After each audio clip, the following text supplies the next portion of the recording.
to focus on this session for the next few minutes or so about the idea of making disciples. Ken talked about captaining and coaching. How I kind of paint the picture of captaining is the idea that you are directing the whole team. Here is how we, as a team, here's where we're going. Here's what we are going to do. Here's what we are going to accomplish. It's the whole. The coach comes to the individual person and says, okay, Sharon, here's how you fit in with the bigger picture. You will do this small thing. Okay, Vanessa, you do this small thing. Okay, Taryn, you do this small. So you guys all do this small, and then collectively, that'll drive us to the goal. So the captain's responsibility is to make sure we're going the right direction. The captain sits back. The captain assesses the field and goes, okay, where are we lacking? Or we're lacking over here. I need to move someone over there. Or this person's not quite doing it well. Or this person's doing it stellar. I need to make sure this person over here learns from this person, right? The captain is looking at the whole picture. Here's where we're going, assessing the whole team, and then on an individual basis, coaching individual people. Here's how you fit. If you do this, and help instructing that person on how to do it better. Giving that person specific assignments on how to get better in the area that they need to get better. That is specifically what a coach is supposed to be doing, instructing on a one-on-one level. And we do that in a lot of different ways. We do that by spending time with people. We do that by having conversations. We do that sometimes in a sort of more structured format or more academic lecture format. I mean, there's lots of different ways that we can coach people. But as a whole, every element of coaching is always going to involve some element of disciple making. And Ken made it, it was great just kind of to end there and say, hey, if you're going to really coach people well, there has to be an element of discipleship. And so I want to really talk about the art of making good disciples. What does it really mean to make a disciple? I think that's lingo that we throw around in our Western American, evangelical, contemporary circles. But I think most people, when you kind of really begin the dialogue about it, I think the word discipleship is really lost on a lot of people. When I say the word discipleship, what does that really even mean? I mean, what are some thoughts maybe that come to mind? What are some emotions that arise in you? Just anyone out there, just throw it out there. What are some of your thoughts? When I say the word discipleship, what comes to mind? Structure. Structure. Unpack that for a second. What's that? Unpack that thought for me. What do you mean by that? I suppose it would mean that there's got to be usually a format to follow or something. Format to follow, yeah. All right, so. In order, progression. Progression, yep. You're working towards something. When I say discipleship, what comes across, what comes to your mind? Discipline. Discipline, right. Having something that you push yourself to do in a regular fashion. A student of Jesus. Being a student of Jesus, studying. Christ-centered relationship. Having a Christ-centered relationship. Mentoring. Mentoring. Practice. Unpack that for us. Unpack that. What do you mean by that when you say practice?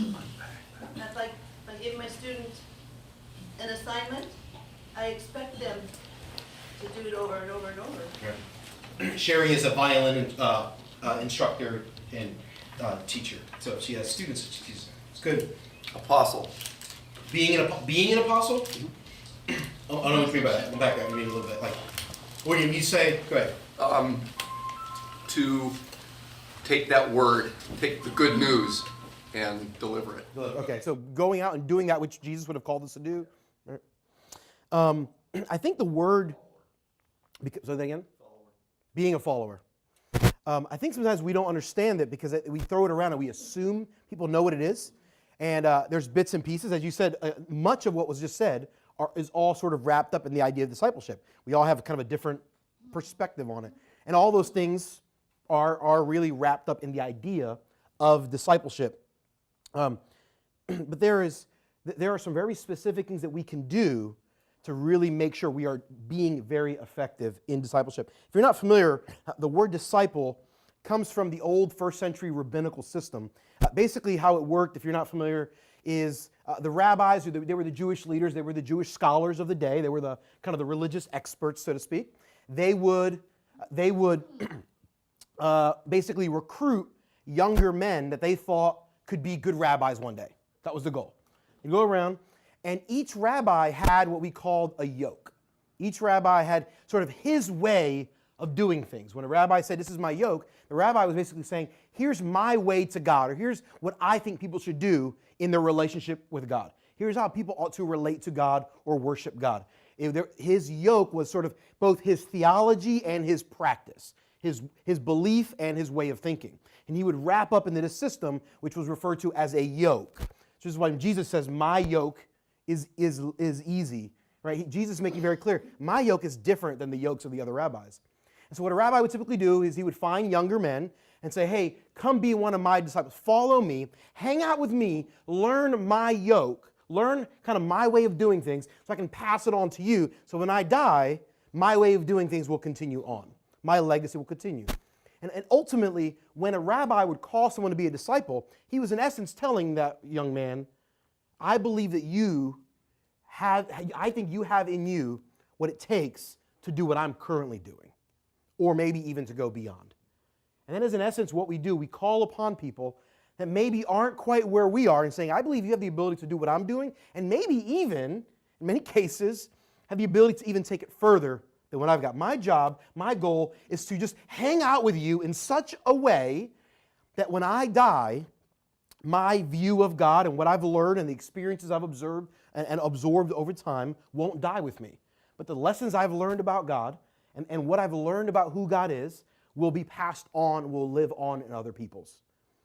So ask yourself this question honestly. Just take inventory for a second and ask yourself, if I were to die today, God forbid that would happen. If you were to pass on today, how many people on planet Earth would have inside of them things that they know and have learned about the character and nature of God and how to relate to God because of hanging out with you? The next question would be, how much of that has been intentional versus incidental or accidental? See, all of us can pass things on what we learn about God kind of accidentally, but I find if we are very intentional, our growth or our ability to disciple becomes far greater, becomes exponential. So when we're trying to teach people a certain lifestyle, we want to be intentional. I think the word mentorship, I think it was Vanessa that said it, it's probably the word that most often comes to my mind when I think of discipleship, really mentoring people on how to love Jesus well, on how to do what Jesus did. I feel like I've learned it. I've learned how to chase the things of God and walk with Jesus and to embrace His grace and to really believe the things He says about me and to be committed to the mission of God. I believe I've learned those things, and chasing after that, I want to make sure that I'm passing that along to other people, and I want to do it purposefully and intentionally. I don't want it to be by accident. Mark Dever, who's a relatively well-known pastor out of Washington, D.C., he says it this way. He says, discipleship is friendship with a Christ-centered focus. I think Mike said something similar. Just having a friendship that is Christ-centered in its focus. So I want to give you 8 steps to having a great friendship with someone that is Christ-centered, how to make disciples really well. And I think this is content that doesn't necessarily apply to just missions trips. In fact, this should be our everyday lives. My hope would be that we take this into our short-term mission trip leading as we lead trips. But this is what we ought to be doing. This is what we are teaching our local church. This is what we're trying to get into the hearts of all of our peoples. Number 1 is this: you're going to need to spend a lot of time with people if you're going to disciple them well. Now, that may seem sort of obvious. That may seem elementary. You may be thinking, duh, but the vast majority of people don't do this. In fact, the vast majority of our pastors in America don't do this. I've got friends of mine who are pastors that said, yeah, some pastors spend a lot of time with people. I'm not that kind of pastor. I've been more than one pastor have said that. And I always challenge, I go, I don't understand that form of pastoring. It doesn't make sense to me. I want to spend a lot of time with people. If you're going to be someone who's shepherding people, you probably ought to smell like sheep. A good shepherd shouldn't smell like an office. Like, a good shepherd should smell like sheep. There's a great story. A guy named Zach Hempel. Most of you probably never heard of Zach Hempel. Or has anyone ever heard of Zach Hempel? No? Okay, I didn't think so. Almost no one has heard of him. Zach Hempel is one of my favorite people that I've never met. because he's like super unique. He's not a Christian. I don't think so, at least by the way he carries himself. I don't believe that he's a Christ follower. But he holds a very unique record that I'm a little bit jealous of, if I'm honest. He holds the Guinness Book of World Records for most baseballs caught at baseball games. Now, I'm a big baseball fan, if you don't know this. I born and raised in Philly, a big Phillies fan. I used to be, I was briefly a season ticket holder. I had a small package. I'd go to about 14 to 16 games a year when I lived in Philly for several years. 2008, one of the greatest moments of my adult life. The Phillies won the World Series. It was glorious. Lots and lots of fun. So I've been to a lot of baseball games in my life. I've probably been to 150, 180 games in my life.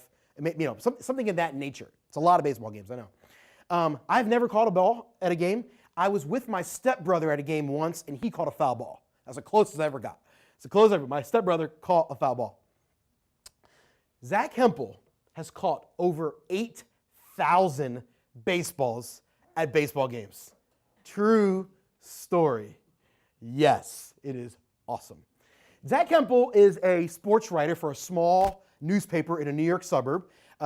I don't know if he does anything else for money because I can't imagine he makes a lot of money, but he goes to a lot of baseball games. He's been to multiple baseball games at every ballpark. He hasn't caught a ball at every game he's been to, so you can imagine he's been to a lot of baseball games. He's actually been featured a couple different times. The first time I ever heard of him, he was on ESPN. He was at a New York Yankees game on a Wednesday night in New York and caught a baseball in center field, and he does this little dance, this kind of infamous dance. You can find it on YouTube. He does this little dance. It's something like he goes like this. Every time he catches the ball, he does a dance. It's his trademark. So ESPN shows the guy catching the ball, does his dance. Then ESPN says the next night, Thursday night, in the same ballpark, same guy, same spot, catches the ball, does his little dance. And you can hear the ESPN broadcaster go, "Is that the same guy from the night before?" Yes, it was Zach Hempel. About a year later, he was featured again on ESPN. He was this time in Anaheim at an Angels game. He was in left field, that's on the far left side of the ballpark, in the second inning, and he catches the ball, and he does his infamous dance. Same game, 7th inning, like 2 hours later, in right field, the opposite side of the ballpark, catches the ball, does his same little dance. It's the same game, same dude, opposite side of the ballpark, catches 2 balls in the same game. Zach Hempel, of all the people I've never met that are not Christians, he might be my hero. In competition, at least. He's been featured on Good Morning America, Ellen DeGeneres Show. He's been on all the late night shows. He was on with Jay Leno before Jay was still on, Dave Letterman, Jimmy Fallon. He's been on all the shows. And I remember he was on with Conan O'Brien, and I caught an interview of this guy, Zach Hempel. And at this point, I had done a little research on him and read his bio and his website and kind of became a little fanboy from afar. And he's talking to Conan O'Brien, and Conan O'Brien said to him, "How do you get so lucky? Like, how can you have gotten lucky over 8,000 times? You can't control the baseballs.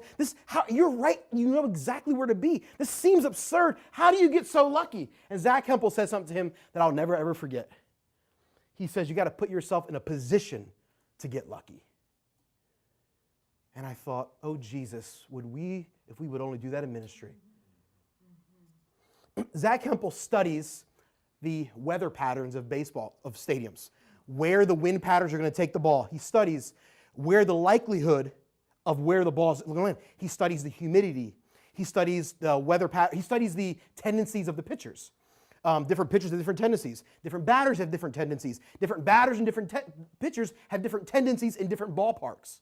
They have different tendencies based on the weather patterns, based on the time of year. So he takes all this information, he spends hours doing all this effort, and he uses a variety of algorithms and formulas to figure out this spot in the ballpark is the spot where you're most likely. This is the highest percentage chance in the ballpark where a ball might land that night. And he goes and he finds a ticket, and he goes right there. He's caught 8,000 balls that way. There's no luck involved for Zach Hempel there. Now, it may seem like it's luck because you can't control the ball.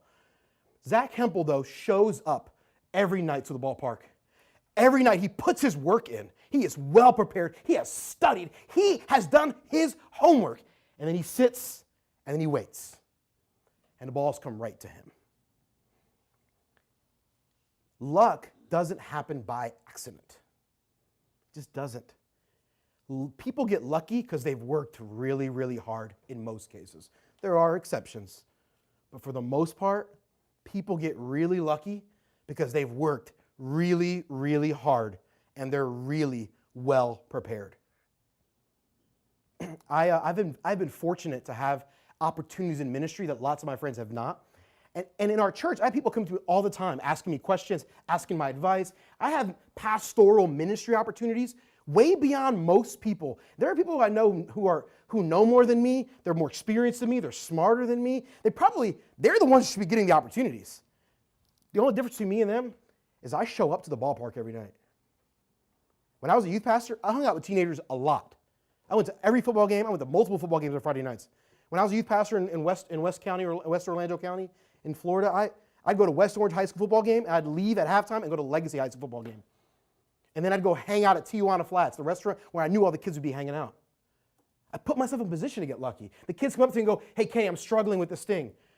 I'm just there. The ball comes right to me because I've worked hard. I've studied. I know what they need. I know what they're looking for. And I put myself in position. I'm not as nerdy as Zach Hempel, that's for sure. But if you want to get lucky in ministry opportunities, you got to work really, really hard. There's lots of games where he showed up to, he didn't call the ball. But he's caught more than anyone else in world history. If we really want to be effective in making disciples, we got to study the people we want to disciple, and we got to show up every single night. Some nights you're not going to catch any balls, but you got to show up because you're not going to catch any at home. You got to put yourself in a position to be lucky if you're going to be an effective disciple-making machine. And that's what we ought to be. Number 2, find people that you want to disciple and then tell them that you want to disciple them. Now, I would say you ought to use some normal lingo. Going up to someone in most cases saying, I want to make a disciple out of you might be weird. Maybe you're in a church context where that would not be weird. Even in Christian context, that would probably be weird in most cases, just being honest, right? So I want to go up to people and use accessible lingo. And I've done this with teenagers. I've done this with adults. I've done this with people older than me. I'm part of a men's ministry in Orlando. It's a multi-church, 17 different churches. We meet every Friday morning, and I'm one of the teaching fellows there. And I've gone up to men that are older than me that I've noticed something in them that I thought, you could be a disciple. And I did it this week, or 2 weeks ago. I went to a man who is probably 20 years older than me. I said, "Hey, man, I'd love to grab coffee with you. I'd love to grab breakfast with you if you want. I'd love to connect with you. I feel like I've learned a couple things over the years that I think I would love to pass on to you. Is that cool?" I just asked his permission. He said, "Absolutely." And he makes a lot more money than me, so he bought breakfast. It was great. It was wonderful. When you begin to disciple someone, you may or may not want to make it official, so to speak. You know, particularly if it's an unbeliever, it may be weird, but sometimes you want to make it official. This is it's going to vary from person to person, but you may want to say to them, "Hey, we're going to make it like an official mentorship relationship." Sometimes it's a little more organic, maybe a little more under the radar. So I got a friend of mine who's an unbeliever. He's not a Christian guy, but he's like a moral dude, and he believes that he's good enough. And so I just told him, I was like, "I'd love to hang out with you. Like, let's just hang out, like whatever. And I'll come over to the place. He lives in a particular location. I said, "Hey, I'll come hang out at this place. Whatever. Let's hang out. I'd love to just talk about God with you." And he may not know, but my goal is to make him a disciple. I got to make him a convert first. Right? We got to get there. The Holy Spirit's got to transform his heart and regenerate him first, and then But getting someone saved is the first process in making them a disciple. And so I just go like, he's not a Christian, but I'm just showing him, hey, I want to pass things along to you. I do this on our mission trips regularly. On our short-term mission trips, I'm almost always kind of just early on, in the first day or two, just try to identify, "Lord, would you lead me? There's got to be some young people here that I think that maybe who would be the ones that would be the ones that I could impact the most, the ones that kind of need what Kenny has to offer." They're not going to all need what Kenny has to offer. I recognize that. They may not all need that time with me, but there's always going to be a few. And I say, okay, I want to grab that person. And I go up to them and say, "Hey, man, I want you to, I've done this on multiple trips. Do me a huge favor. Let's connect every morning over breakfast. And I want you to read these passages in your quiet time. We're going to talk about it."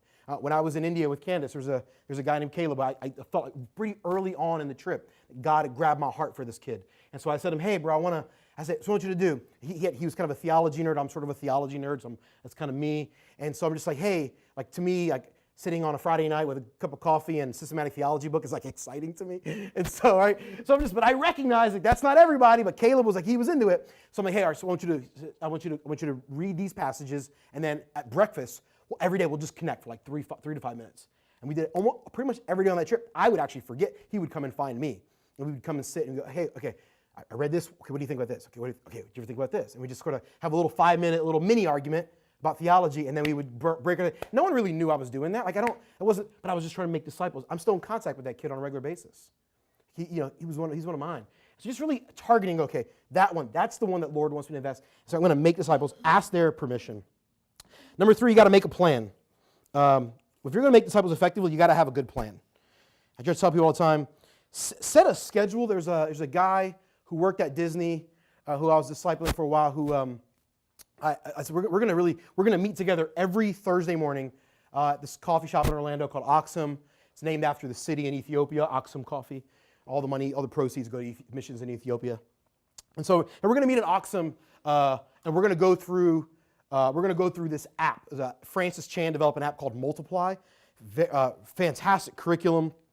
And so we're going to go through this. We're going to read the part of the app, and we're going to just dialogue about it. And we had a very clear plan. And on Tuesdays or Wednesdays, I'd text them and remind them, "Hey, bro, reminder. Oh yeah, I've read the app. We're going to do it. We're meeting regularly. Set a schedule and then set expectations. We have at our church in Orlando, we had a group of young guys. Guys that are 19, 20 years old, guys that felt like they're called to ministry. So we're going to meet with you guys Saturday morning. So we meet, about once every 3 weeks on Saturday mornings. We're going through Wayne Grudem's systematic theology. We're just saying, hey, we're going to read chapter 1 for the next 3 weeks, and we're going to meet at Starbucks, and we're going to talk about what Wayne Grudem had to say. And bring your questions, bring your disagreements. We're going to dialogue and talk about this. And why does this matter to pastoral ministry? And then we're going to give these guys opportunities to preach and speak. But we have a very clear plan. And so there's these young guys that they get up and they preach and they talk and they say things and they sound a whole lot like Kenny Ortiz. And I know I'm like, it's because I've spent a lot of time. They are saying things that I would say. And it's not because what I'm saying is the best thing out there. It's just because, hey, this is what I believe to be true, and I'm spending time with them, so it's coming out of me into them. They hold the mic the way I hold the mic. They curl the cord the same way I do. I remember the first time I saw a guy named Chris Biddix, as a team leader, get up to give a nugget, a mini sermon, and he grabbed the microphone and he curled the cord to hold it. The reason you curl the cord is because if someone steps on it, you got a little bit of slack. If you don't curl the cord, someone steps on it, you drop the mic. So I always teach my guys, curl the cord, grab it, so if someone were to step on it, you don't drop the microphone. And I never forget, I taught Chris Biddix. He got up on stage, he grabbed the mic, he curled the cord. And I thought to myself, God, you're so gracious that you have allowed me to be a part of this man's life. He's getting it. I'm doing my job right. Because he curled the cord the way I do. And so really begin to ask yourself, are there specific things that I have learned that I have passed on to people? If the answer is no, then, hey, good news. You are still breathing. You have time. Get on it. Make a very clear plan. Set a schedule with them. Set expectations. Here's what we're going to do. Here's what's expected of you. Make it very clear. There's a girl in our church who read this book by Kyle Edelman called Not a Fan. Has anyone read that book? Raise your hand if you read that book. All right, you put your hands down. I never read it. But this girl, she's just like, I guess it's about like not being just a fan of Jesus, but being a true follower, being a disciple. And I guess it really resonates with people who, if you grew up in a Christian home or Christian background, particularly if you're kind of an evangelical Southern home, it would really resonate with you. It's kind of written toward that demographic. That was her. She's from Tennessee, grew up in a Christian home. She thought she was a Christian. She was really nothing more than a moral, therapeutic deist, and become to the realization that I'm not a Christian. She reads this book, revolutionizes her life. And she's just she became a small group leader when I was a youth pastor, taking over a small group of girls, and she's like, Kenny, we got to read this book, Not a Fan, it's so good. Not a fan, not a fan, not a fan. I'm like, Maddie, you're driving me crazy. Okay, I told her, listen, if you love this book, go find some girls in our youth ministry that you think would be great, and go take them through the book. And she was great. So she went and got 3 girls in our youth ministry that she thought would resonate with. She started meeting at Starbucks. They would read a chapter, and then they meet. And she'd come back to me, you can't believe it, they actually read it. It was amazing. She was so excited that what she had learned was now being imparted to 3 young girls, these 3 15-year-old girls in our youth ministry. because she made a plan and stuck to it. I have people all the time, like listen to sermons, listen to podcasts, read books. There are so many apps out there. There is no excuse to not have some decent curriculum in effective discipleship. So number one, if you're going to be an effective disciple, you got to show up and spend a lot of time. Number two, you got to find people you want to disciple and tell them you want to disciple them. Number three, you got to make a very clear plan, set a schedule, set expectations. Number four, you got to give them very clear direction and instruction as to how they fit in with the bigger picture. That's what I was talking about earlier with coaching. Help them understand how do they fit in with whatever organization or movement that they are a part of. So for example, with Maddie in our student ministry, in her mind it was, hey, we as a student ministry, we all want to be lovers of Jesus. Here's how you fit in with that. You be an individual lover of Jesus. And so, with our guys that we're discipling to be young pastors, we meet with them and go, hey, listen, our vision is to raise up this generation of young men who can accurately teach the scriptures and pastor people with grace. Hey, here's how you fit in. You become more gracious. Here's how you fit in. You study the scriptures, right? So we're teaching these guys. Good leaders are both great captains in terms of captaining the ship. You're the upfront leader who's directing and assessing, but good leaders must also know how to make sure their team knows how to fit in. If your guys don't know how to fit in with the greater movement, they won't stick with the greater movement. It just won't happen. It will not happen. Number five, give them assignments in line with what they need to grow.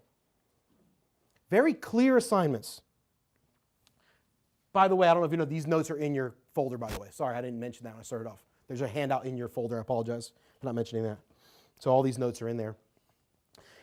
Give them very clear assignments. I was discipling this guy he's a gay guy, works at Disney.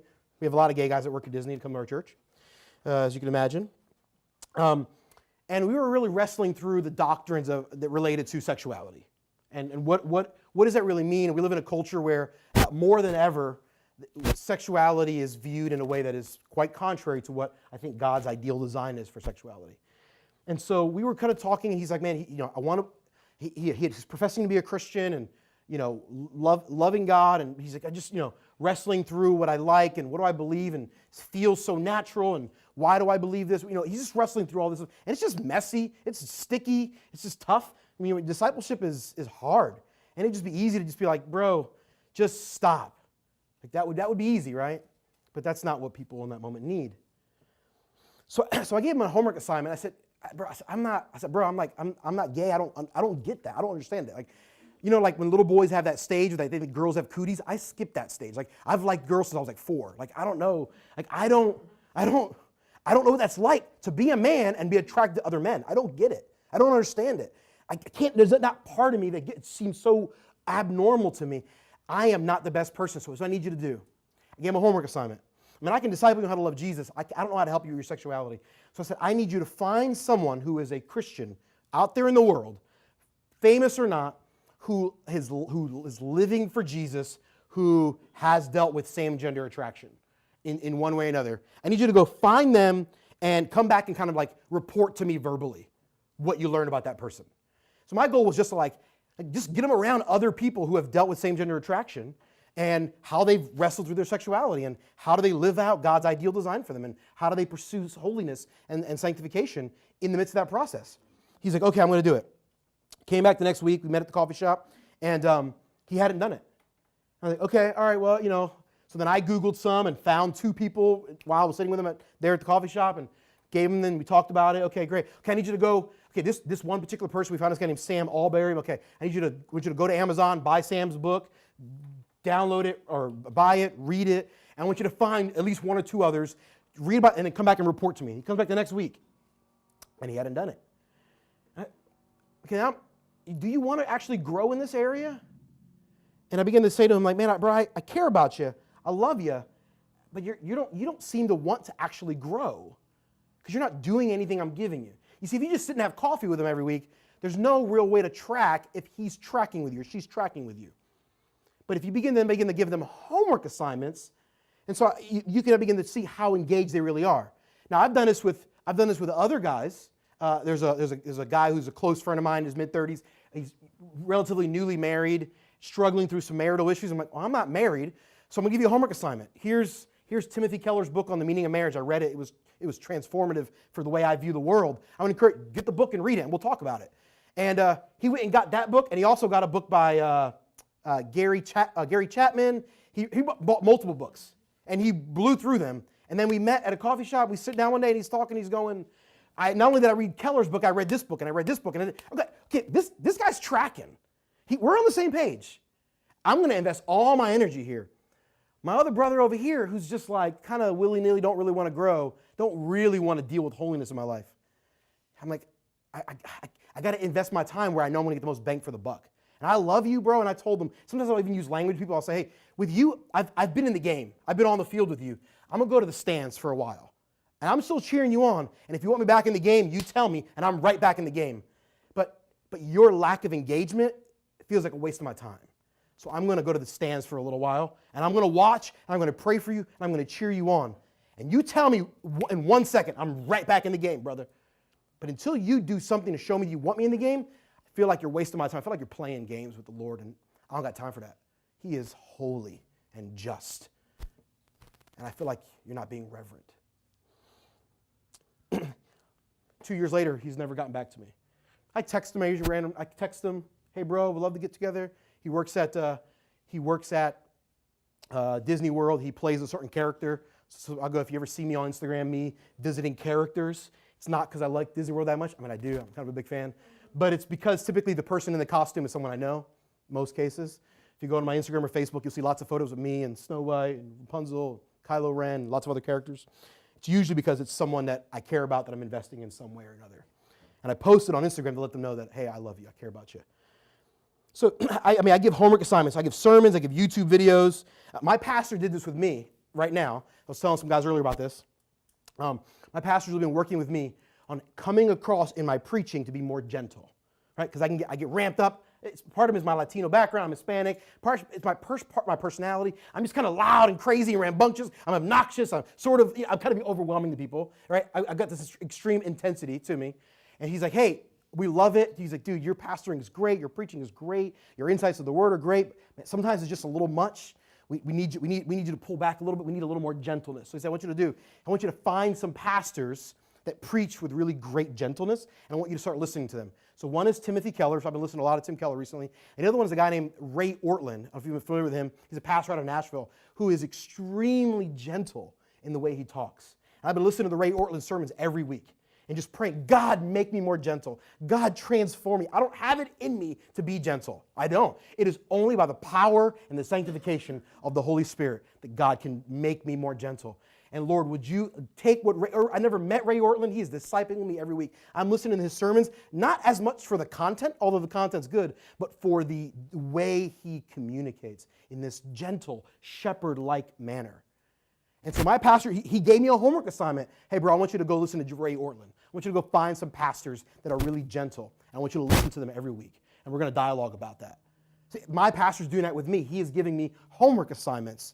And I'm actually following through, and it's making me a better pastor. It's making me a better communicator both in my communication and in my regular life. So give them really good homework assignments, specifically in line with what they need to grow. Number 6, encourage often and immediately. We often are really good at catching people doing things wrong. It would be really great if we can catch people doing things right. And I'm not naturally good at this. I don't know many people are. There are some people that are naturally good at it. But I think a lot of people are not. Most of us are not good at naturally doing this. And so we want to catch people doing right. We want to immediately praise them. And we want the praise to be specific, and we want it to be about choices, not necessarily natural gifts. If you go to someone who's naturally good at something and you praise them for it, it might feel good momentarily, but it doesn't have the same impact if you praise someone for a choice they made or a behavior that they intentionally engaged with. I was born naturally like a decent communicator. I can get up here and talk without a whole lot of preparation. I'm naturally gifted at it. God gets the credit for that, not Kenny Ortiz. I didn't do anything. But if someone comes up to me and prays and say, hey, the way you did that specific thing, you chose to do that, or you prepared, that's far more valuable to me. I actually tell this with our young guys when they're in their dating relationships. I tell them all the time, I go, hey, when you're dating a girl, don't tell a girl she's pretty, that's dumb. Every guy tells her that. Don't tell her. She don't get credit for that. God made her that way. She didn't make herself pretty. But if you tell a girl, hey, I like your shoes, really good choice on those boots, that girl's going to remember what you said to her. Hey, the way you chose to style your hair today, girl, you look good. You really accentuates the, your hair, whatever you want to say. I don't care. Whatever. You come up with something. You talk about the choice they made. I promise you, every guy tells them they're pretty. Not every guy tells them she made a good choice for her boots. Makes you stand out. And I may say, I may not be a Don Juan, but I had more than one guy in my youth ministry, my young adult ministry, who's taking a girl or two out on a date based on some of the praise I gave them, give some encouragement I gave them, just throwing it out there. Anyway, that was free dating advice. Most of you don't need that. It's cool. Anyway, it's good. Or maybe you do. I don't know. Whatever. Just throwing it out there. It's free. It's free. But encourage people for choices they made and things they did. You can acknowledge your natural giftings, and you can say, man, I'm so thankful that God made you naturally that way. It's great. But it's not as valuable as if you're praising their choice.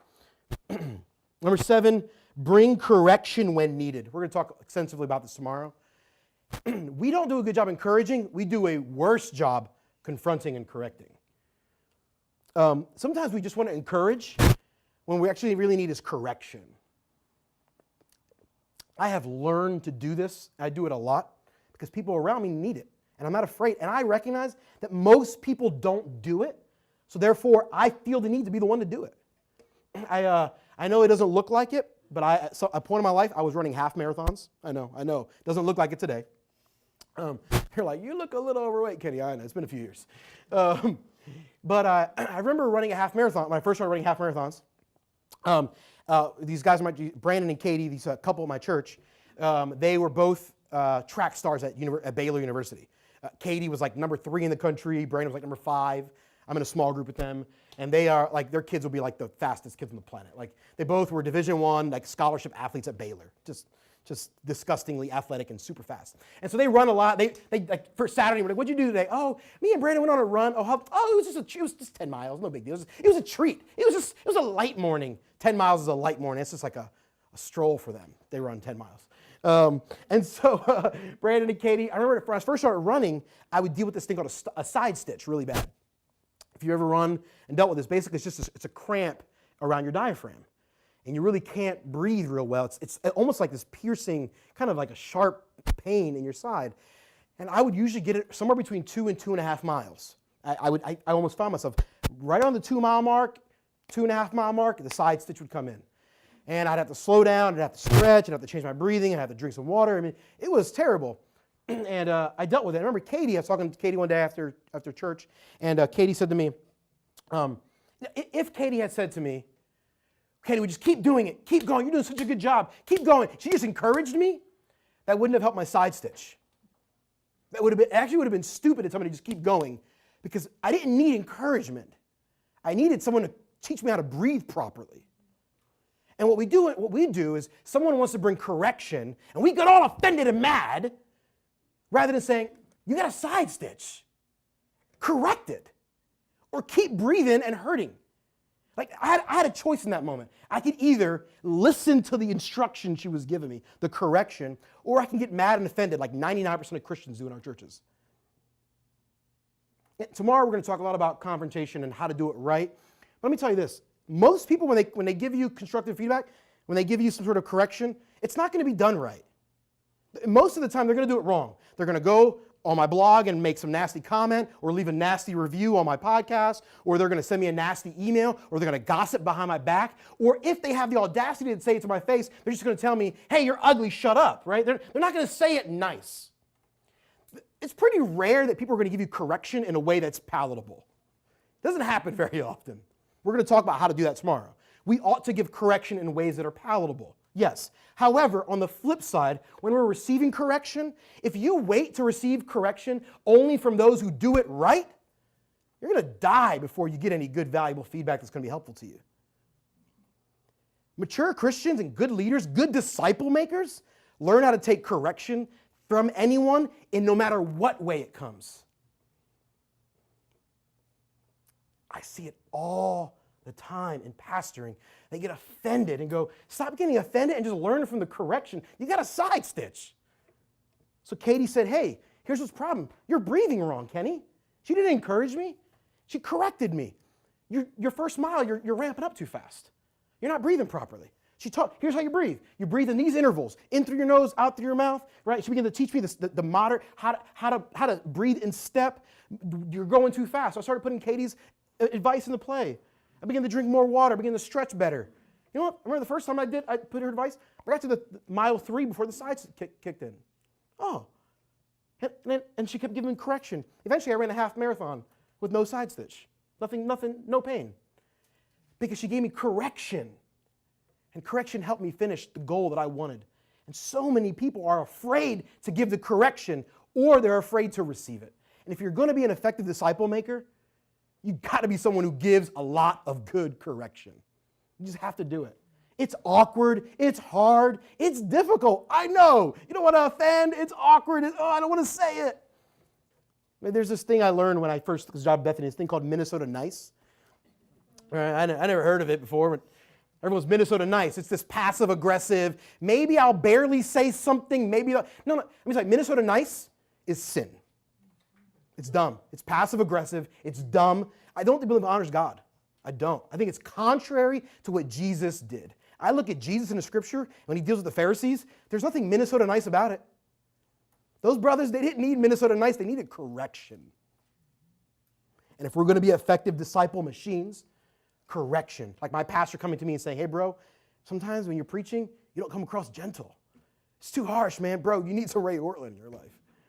He didn't just go, good job, man! Correct, yay! I'll never get better. I want to be corrected. And number 8, if you're going to be an effective disciple maker, you got to then challenge disciples to make disciples. And if you've done the first 7 of these things really well, number 8 is actually really easy. See, I can go to Josh Manikowski, who's now 20 years old in my youth group, and go, hey, see what I've been doing with you? You go do it. I can go to Maddie Black, who's a student at University of Florida, and go, hey, remember what I did with you? Go do that at University of Florida.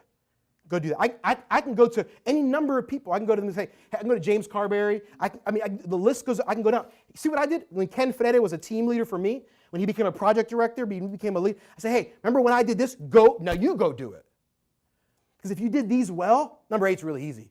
See, it's really hard to challenge people to be disciple makers if you yourself haven't modeled how to be a disciple maker. But if you go to people and you've been making disciples, then you just begin to point out what you did. So what I remember being on a trip, I was in Peru, and we would walk with the team. We would get to the end of the street. I would stop. I'd say, all right, stop there. I said, don't move until I come back. And then I would cross the street, and I would go make sure everything was safe, and then I would come back, and then I would walk them over. I would have one of the assistant leaders there, and I pulled the assistant leader aside, her name was Christy, and I said, hey, Christy, you see what I just did there? I taught her what I did and why I did it. I said, hey, I want you to watch what I did. Sometimes I'll do this with people. I go, hey, I'm going to go do this thing right now. I want you to watch me. Later, we're going to have a conversation about it. I've done that today with someone. I said, hey, I'm going to go do this thing right now. Watch me. Later tonight, I'm back to you. I'm going to explain why I did that. Because I'm clearly articulating it. Sometimes we think people will just get it. They're not. And I'm so thankful that I've had men in my life over the years who have discipled me and taught me well. Hey, they've done it, and then they've come back afterwards and said, I did that thing. Let me explain to you why I did that thing. And it helped me realize how to be a disciple maker. And then they challenged me, go do the same thing now. Go do the same thing. So if we're going to be effective disciple machines in our lives, which should spill over into short-term missions, not just short-term missions, but should spill into that, we need to spend a lot of time with people, put ourselves in a position to get lucky. We got to find people we want to disciple, and we need to tell them. We need to make a very clear plan. We need to give very clear direction on how they fit in with the bigger picture. We need to be both captaining and coaching people. Number 5, we need to give very clear homework assignments that they need. Number 6, we need to encourage people often and specifically. Number 7, we need to bring correction when needed. Number 8, we need to challenge people to go make disciples. If you will go take these 8 things with you into disciple making, you will be very effective. I want to close with a quick passage of Scripture that I think is So powerful and stands out to me over and over again. Should have had this ready. Apologize. You may not have heard many sermons from this book, but it's one of my favorite books of the Bible. It's the book of Philemon. I'm not going to read the whole thing for the sake of time. If you're not familiar, this guy named the Apostle Paul, this dude was a disciple-making machine. This dude had an entourage with him all the time. And they became the greatest church planters in the first century. I mean, these guys were all over. Titus and Timothy, Luke, Epaphroditus, I can never say his name. Epaphroditus, thank you. He got multiple guys over and over again. Well, there's one moment where he has this moment with a guy named Onesimus that's extremely powerful. So if you're not familiar with the story, basically, I'll just give you the quick background is that the Apostle Paul ends up meeting this guy named Philemon, who would have been a relatively wealthy, influential Roman man. Somehow meets Philemon. We don't know the details of the story, but he meets Philemon. Somehow Philemon comes to faith in Christ, becomes a Christian through Paul's ministry. Paul mentors him, disciples him. Philemon has a guy working for him, a bondservant, a guy by the name of Onesimus. Now, in Roman law, if you were a bondservant and you ran away and didn't fulfill your contract, you could actually be executed and be put to death. So Paul meets Philemon, mentors him, disciples him. Philemon has an employee, so to speak, named Onesimus. Paul, years later, ends up in the city of Rome. He's in prison. Onesimus escapes or runs away from Philemon. Through some events, we don't know exactly how it happened, Onesimus ends up with Paul, hooks up with Paul, and Paul begins to disciple him and mentor him. And Onesimus becomes a lover of Jesus, becomes a disciple of Jesus. And at some point, we don't know exactly how it happened, how it went down, but Paul eventually talks to Onesimus and is like, bro, you got to go back, man. Like, we're Christians, we're men of our word. You had a contract, you had an agreement, you broke it. You got to go back. I love you. You're my boy. You're my son. I got to send you back, though. It's a gospel issue. It's integrity. And you can imagine Onesimus. Onesimus was like, Paul, bro, he can be executed. Paul's like, I know, but you got to do it because it's the right thing to do, even if it costs you your life. And Paul says, I can imagine the conversation. And Paul just, okay, but wait, before you go, I'm going to write a letter. I'm going to send it to Philemon because he's my boy too. I'm going to send this letter to him before you get there. And by the grace of God and the power and providence of the Holy Spirit, that letter that Paul wrote to Philemon ahead of Onesimus is in the New Testament. And it is by far the most personal letter that Paul writes. I'm not going to read the whole thing. I just want to read just a few verses from it because it is so powerful. He's talking to Philemon about Onesimus. He goes, the first few verses, he kind of just reminds, Philemon, he's just thankful for Philemon. And he gets to verse 8, and he says, accordingly, though I am bold enough in Christ to command you to do what is required, yet for love's sake, I prefer to appeal to you. He's saying dude, I could demand you take him back and not have him executed. I could demand you take back Onesimus. I'm not going to do that, though. I'm not going to make any expectations of you. I'm going to actually, for love's sake, appeal to you. I'm going to make a request. And this is what Paul says, I, Paul, an old man, now a prisoner also for Christ Jesus. I appeal to you for my child, Onesimus. The language, my child, Onesimus, whose father I became in my imprisonment. Listen to the language of verse 11. Formerly he was useless to you, but now he is indeed useful to you and to me.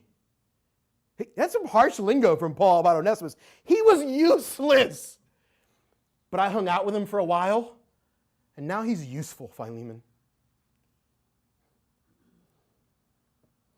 And Paul says, I would have been glad to keep him with me in order that he might serve you on my behalf during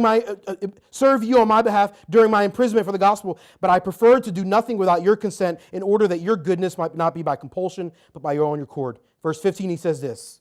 For this perhaps is why he was parted from you for a while, that you might have him back forever, no longer as a bondservant, but now more than a bondservant, as a beloved brother, especially to me, but how much more to you.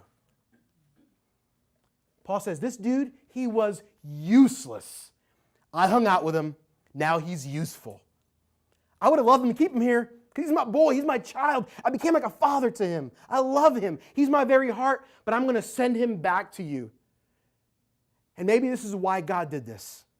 Perhaps this is the reason why he was separated from you. so that you can now have him back, but not just as a bondservant, but as a beloved brother in the Lord. To everyone in the room, there are people in your life, younger, older, of all different backgrounds, that the world has said they are useless.